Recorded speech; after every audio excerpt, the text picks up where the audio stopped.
Hello दोस्तों, Shiv education channel पर आपका स्वागत है। हम राजस्थान पशु परिचय की तैयारी कर रहे हैं और उसके अंदर भी हम राजस्थान भूगोल पढ़ रहे हैं। भूगोल के अंदर आपने देखा कि हमने स्थिति और विस्तार वाला चैप्टर पढ़ लिया था, भौतिक प्रदेश वाला पढ़ लिया था और अपतंत्र पढ़ रहे थे। अपतंत्र के अंदर हमने आंतरिक अपतंत्र पढ़ लिया था। इसके बाद हम आज अब देखते हैं कि जो अरब सागर है उसमें जो गिरने वाली नदियां हैं उनको हम आज की क्लास में देखेंगे कि अरब सागर में कौन कौन सी नदियां गिरती है। अरब सागर में नदियां गिरती है, हम इसे विभाजन करके क्यों पूछ रहे हैं, क्योंकि क्वेश्चन आता है कि अरब सागर में गिरने वाली नदियां कौन सी है, बंगाल की खाड़ी में गिरने वाली नदियां कौन सी है, सांबर में नदियां गिरने वाली कौन सी है, और ऐसे भी क्वेश्चन आता है कि कौन सी नहीं है। दूसरी बात, नदियों में से क्वेश्चन आता है कि जैसे कोई भी नदी हमें दे रखी है उसमें पूछा जाता है कि इसकी सहायक नदियां कौन सी है। थर्ड क्वेश्चन आता है कि नदी का बहाव क्षेत्र की, नदी का जहां से उद्गम होता है वहां से जहां विलुप्त होती है उस विस्तार के जिले पूछ लिए जाते हैं। या फिर पूछा जाता है कि कहाँ कौन कौन से जिलों के अंदर नदियां बहती है, नदियां कौन कौन से राज्यों के अंदर बहती है, और नदियों पर कौन सा बांध बना हुआ है, कौन सी परियोजनाएं चल रही है। ये क्वेश्चन अक्सर इसमें से पूछे जाते हैं और हर एग्जाम के अंदर नदियों में से 2 या 3 क्वेश्चन जरूर आते हैं। लेकिन अब नदियों में आगे भी पैटर्न चेंज हो चुका है, क्योंकि पहले नदियां डायरेक्ट देते थे, माही नदी, साबरमती नदी, चंबल नदी, कौन से कहाँ की नदी है, कौन से अफवाह तंत्र की नदियां हैं। लेकिन अब सहायक नदियों में से क्वेश्चन पूछा जाता है, तो आप उन सहायक नदियों को अच्छे से पढ़ें ताकि हमारा क्वेश्चन गलत ना हो, अच्छी कॉन्सेप्ट अच्छी क्लियर से हमें सारी चीजें समझ में आए। तो आई होप, कोशिश करूंगी मैं कि आपको यह चीज समझाने की। वैसे काफी स्टूडेंट हैं जो काफी विद्वान हैं, उनको बहुत सारा ज्ञान है, तो आप अपना ज्ञान अपने पास रखिए। और अगर आप ऐसा चाहते हो कि क्लास लेना एक ऐसे ही है, इसमें क्या जोर आता है, तो देखिए आपको पता है कि एक वीडियो अपलोड करने में नेट भी कितना जाता है, रिचार्ज भी कितना होता है और कितनी मेहनत लगती है, इंक भी आती है। ऐसे ही अगर यह हल्का फुल्का काम होता तो कोई भी कर लेता। फिर भी मैं अपने आप को कहती हूँ कि मैं विद्वान नहीं हूँ, मैं सिर्फ आपकी एक बहन या आपके साथ मिलकर चाहती हूँ कि जिन साथी ने कोर्स नहीं ले रखा, जिनको आवश्यकता है ऐसे छोटे छोटे टॉपिक, ताकि मैं उनको समझा सकूं, ऐसा मेरा इरादा है। और इसी इरादे से ताकि मैं उनके जो डाउट है उनको क्लियर कर सकूं, ऐसे में उनको तक पहुंचाती हूँ। और काफी लोग मेरे को मोटिवेशन भी देते हैं, काफी लोग हैं जो क्लासेस देखते भी हैं। इसलिए हाँ, अपवाद के तौर पर मिलते हैं जो 2-4 आते हैं, ऐसे नेगेटिव पर मैं ध्यान नहीं देती, आप चाहे कितना भी कमेंट करें। तो देखिए, आज हम पढ़ेंगे अरब सागर में गिरने वाली नदियां। क्या पढ़ेंगे? अरब सागर। अरब सागर में गिरने वाली नदियां, कि ऐसी कौन सी नदियां हैं जो अरब सागर के अंदर जाके गिरती है। तो सबसे पहले हम लेंगे साबरमती नदी। कौन सी नदी लेंगे हम लेंगे साबरमती नदी। साबरमती और साबरमती नदी लेंगे। क्या लेंगे? साबरमती नदी लेंगे। अब सबसे पहले यह देखते हैं कि साबरमती नदी है वो, उसका उद्गम कहाँ से होता है और वो कहाँ से जाकर विलुप्त होता है। तो जैसे ये साबरमती नदी है, अरब सागर में गिरने वाली नदी है, यानी खंबात की खाड़ी में ये नदियां गिरेगी। तो हम यहाँ से देखते हैं कि इस नदी का ऐसे उद्गम होता है, ये नदी है, और इसका उद्गम कहाँ से होता है, क्या देखेंगे हम, इसका उद्गम कहाँ से होता है। तो इसका उद्गम होता है गोगुंदा की पहाड़ी। अब गोगुंदा की पहाड़ी कहाँ पर स्थित है? उदयपुर। कहाँ पर स्थित है? उदयपुर में। तो गोगुंदा की पहाड़ी जो उदयपुर में स्थित है, वहां पर क्या होता है, इस नदी का उद्गम होता है। क्या होता है? उद्गम होता है। और यहाँ पर क्या स्थित है? फुलवारी की नाल भी स्थित है।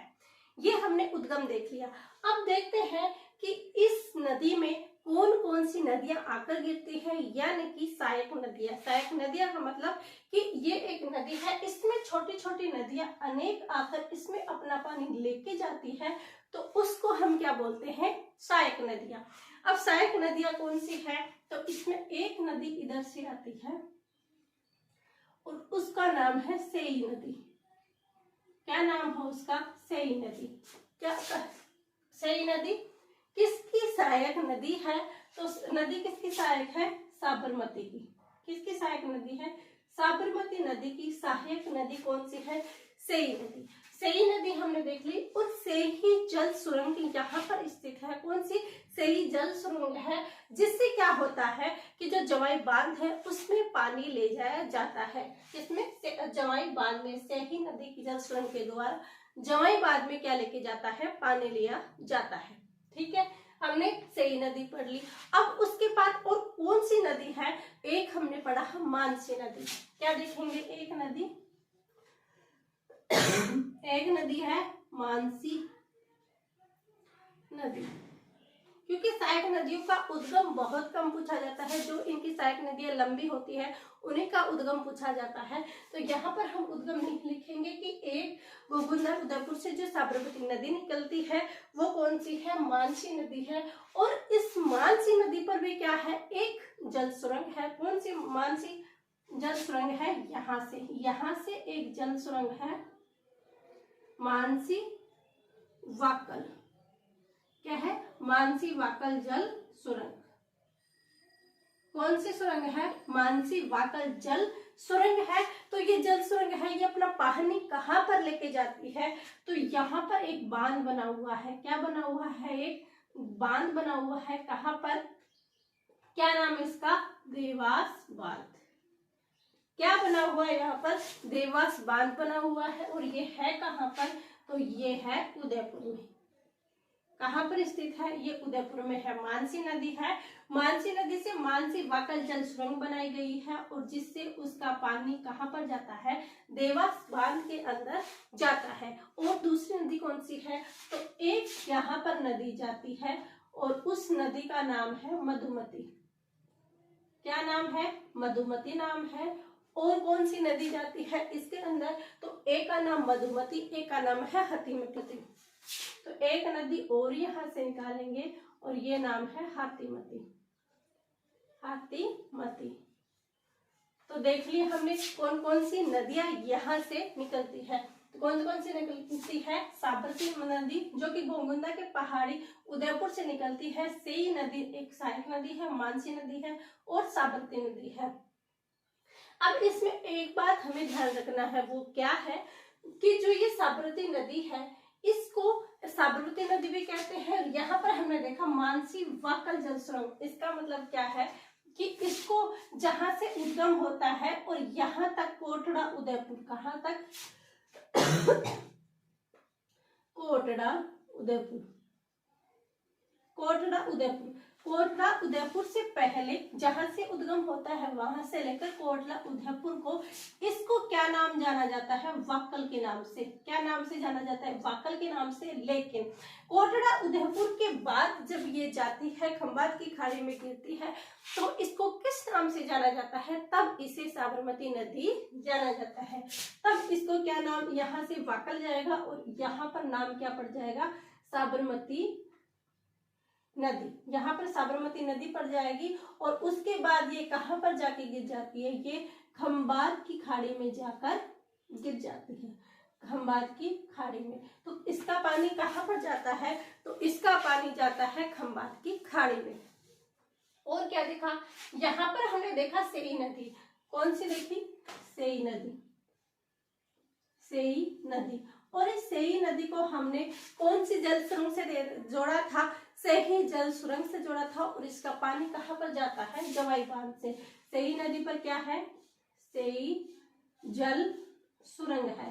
क्या है, सेई जल सुरंग है। और इससे इसका पानी कहाँ पर जाता है, जवाई बांध में जाता है। कहाँ पर जाता है, जवाई बांध के अंदर जाता है। दूसरा हमने यहाँ पर और कौन कौन सी चीजें देखी वो देखते हैं। और क्या जानते हैं सेई नदी के बारे में कि यह है क्या, सेई नदी है जो राजस्थान की पहली जल सुरंग है। ये सेई जलम, इससे पानी का जवाई बांध में जाता है। और सेई नदी क्या है?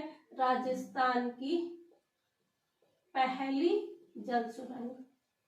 पहली जल सुरंग, राजस्थान की पहली जल सुरंग कौन सी है? तो राजस्थान की जल सुरंग जो पहली है वो कौन सी है? सेई जल सुरंग है। और इस सेई जल सुरंग के द्वारा क्या किया जाता है? जवाई बांध के अंदर जलापूर्ति की जाती है। जवाई बांध के अंदर इसका पानी ले जाया जाता है। और क्या देखिए, दूसरा हम देखते हैं कि सेई नदी के बाद हमने पढ़ा कि मानसी वाकल जल सुरंग। क्या पढ़ा? मानसी वाकल जल सुरंग। अब मानसी वाकल जल सुरंग के अंदर हम देखते हैं कि ये जलापूर्ति कहाँ पर करती है? ये जलापूर्ति करती है देवास बांध उदयपुर। कहाँ पर? देवास बांध उदयपुर में। ये कहाँ पर की जाती है? देवास बांध उदयपुर में की जाती है। अगर हमसे पूछा जाए कि राजस्थान की सबसे पहली जल सुरंग कौन सी है, तो कौन सी होगी? सेई नदी। सेई जल सुरंग सेई नदी पर है। दूसरा क्वेश्चन हमसे पूछा जाए कि मानसी वाकल जल सुरंग कितना बड़ा है नाम पढ़ने में, तो सेई नदी है। एक मानसी वाकल जल सुरंग बड़ा है, तो राज्य की सबसे बड़ी जल सुरंग कौन सी है? तो आंसर आ जाएगा मानसी वाकल जल सुरंग। क्या आ जाएगा? राज्य की सबसे बड़ी राज्य की सबसे बड़ी जल सुरंग कौन सी है? मानसी वाकल जल सुरंग है। तो ये चीजें हमने यहाँ पर देख ली। अब दोबारा देखते हैं कि अफातंत्र में हमने अरब सागर में गिरने वाली नदियों के अंदर साबरमती नदी पड़ी। साबरमती नदी के अंदर हमने देखा कि ये गोगुंदा के पहाड़ी उदयपुर से निकलती है और उद्गम के बाद इसका नाम साबरमती नदी न होकर इसका नाम वाकल रहता है। लेकिन कोटड़ा उदयपुर के पहुंचने के बाद इसका नाम क्या हो जाता है? साबरमती हो जाता है। इसके अंदर हमने सहायक नदियां देखी, जिसके अंदर हमने क्या देखा? सेई नदी, हाथीमती नदी और मधुमती नदी और मानसी नदी, ये नदियां हमने देख ली। फिर हमने देखा कि सेई नदी पर सेई जल सुरंग बना हुआ है, जो कि राज्य की पहली जल सुरंग है। और सेई जल सुरंग के द्वारा जवाई बांध में जलापूर्ति की जाती है। उसके बाद हमने देखा मानसी वाकल जल सुरंग। मानसी वाकल जल सुरंग बोलने में ही बड़ा लग रहा है, तो राज्य का सबसे बड़ी जल सुरंग अगर हम देखते हैं तो मानसी वाकल जल सुरंग है, जो कहाँ पर स्थित है? इसकी साबरमती नदी की सहायक नदी मानसी नदी पर है। और मानसी नदी की जल सुरंग के द्वारा पानी का जो जलापूर्ति की जाती है वो कहाँ पर की जाती है? देवास बांध उदयपुर में की जाती है। हमने ये साबरमती पढ़ ली। अब हम पढ़ेंगे माही नदी। क्या पढ़ेंगे हम? अब पढ़ेंगे हम माही नदी। क्या पढ़ेंगे हम? माही नदी। तो इसको इरेज करते हैं। उसके बाद हम क्या पढ़ेंगे? माही नदी पढ़ेंगे। ये आप स्क्रीनशॉट करना चाहते हो, स्क्रीनशॉट कर सकते हो।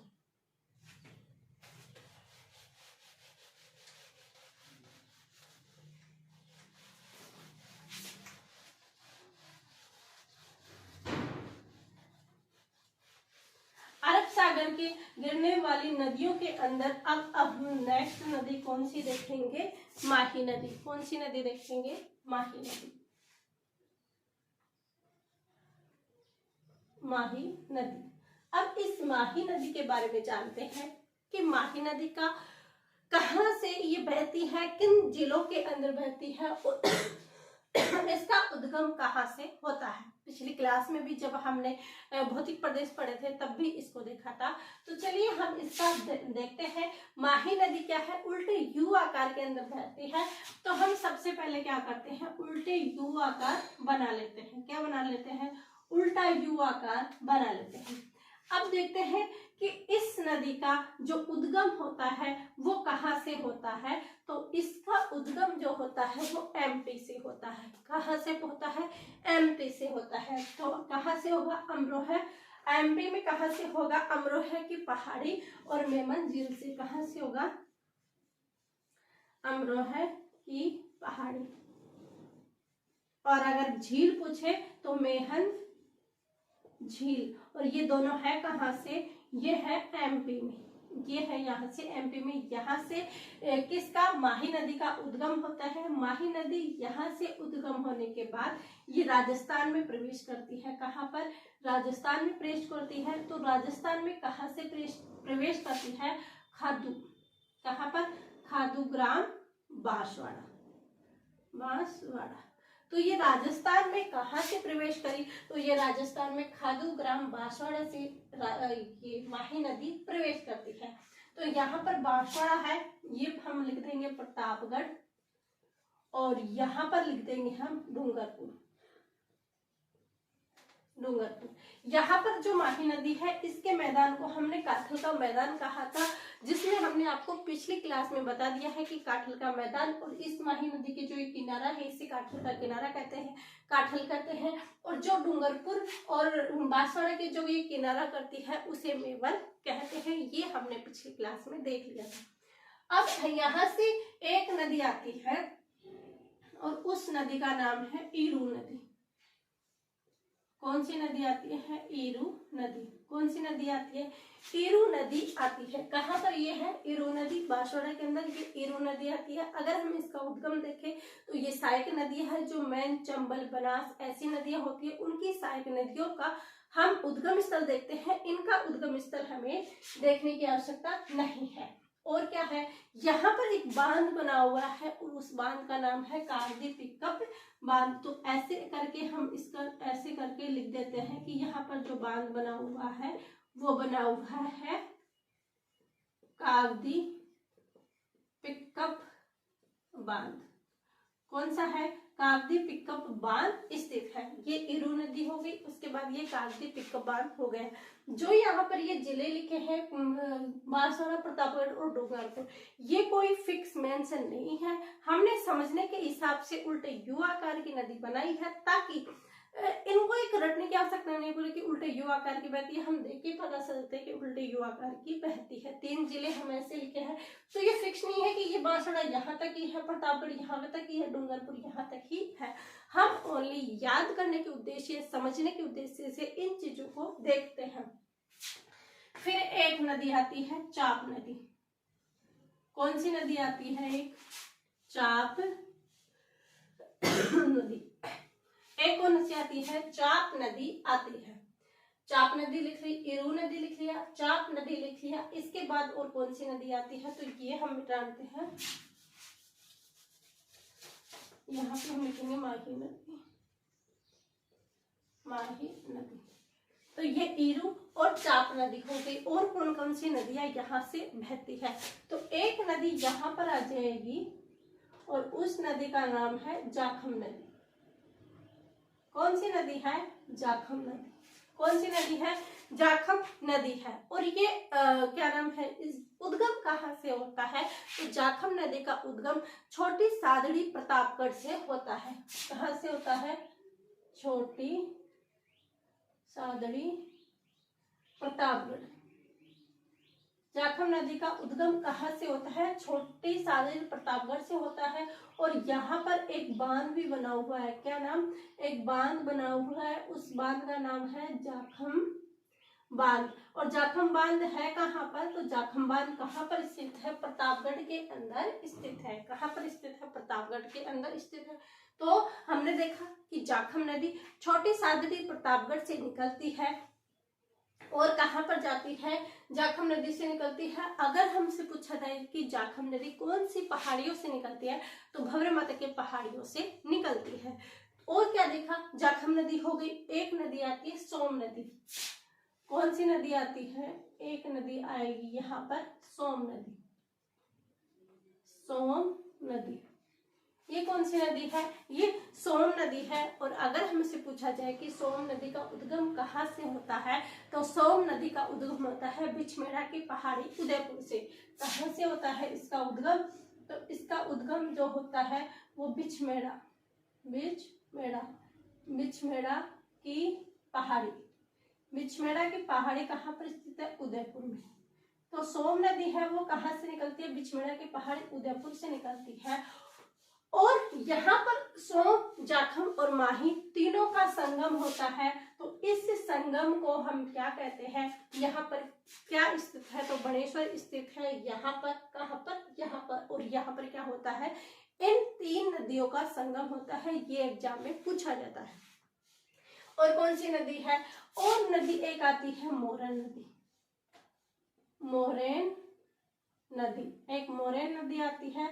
और एक नदी और आती है, कौन सी नदी, ईरू नदी हो गई, चाप हो गई, जाखम हो गई, सोम हो गई, मोरन। और एक आती है नदी, उसका नाम है अनास नदी। क्या नाम है इसका, अनास नदी, अनास नदी।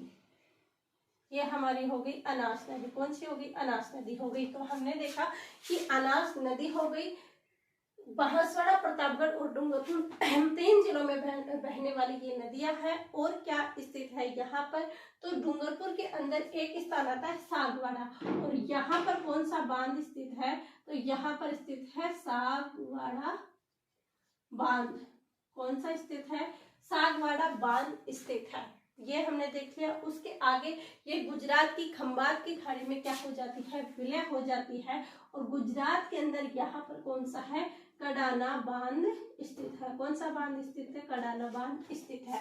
तो क्या देखा अफातंत्र के अंदर कि राजस्थान में खादुग्राम बांसवाड़ा से, अमरोड़ के पहाड़ी एमपी से माही नदी निकलती है, खादुग्राम बांसवाड़ा में प्रवेश करती है। इसमें ईरू नदी है, चाप है, जाखम है, सोम है, मोरन है और अनास नदी है।